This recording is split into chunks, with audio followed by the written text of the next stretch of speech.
Schönen guten Morgen YouTube, da sind wir wieder. Heute haben wir mal 5 ganz geheime Tipps für euch für World of Warcraft oder WoW, wie ihr das auch immer nennt hier, halt den Käse.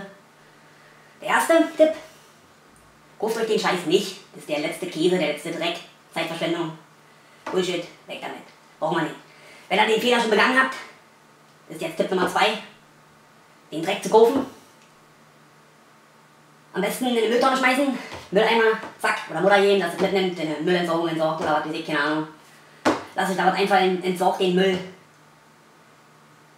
Wenn ihr euch das schon installiert habt, ganz wichtig, jetzt kommt Tipp Nummer 3, deinstallieren.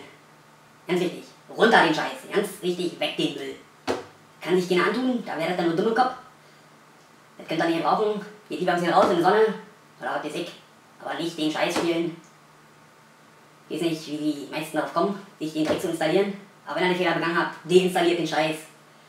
Und ihr werdet wieder glücklich im Leben, habt wieder Spaß mit Frauen und was weiß ich nicht alle. So, Tipp Nummer 4. Falls ihr das Ding drauf habt und nicht deinstalliert kriegt. Kauft euch einen neuen Rechner, schmeißt den alten weg. Das ist der nicht mehr zu gebrauchen, das Ding. Das ist verseucht, wenn das Ding immer drauf war und das ist mal ganz schwer, den Scheiß runterzukriegen. Am besten wegschmeißen. Und Tipp Nummer 5. Ja, ist Tipp Nummer 1. Ganz wichtig, nicht kaufen den Dreck.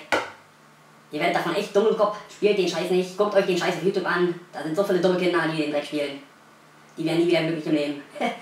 Mann. Das kann das doch nicht geben. Wie geht die Welt zugrunde?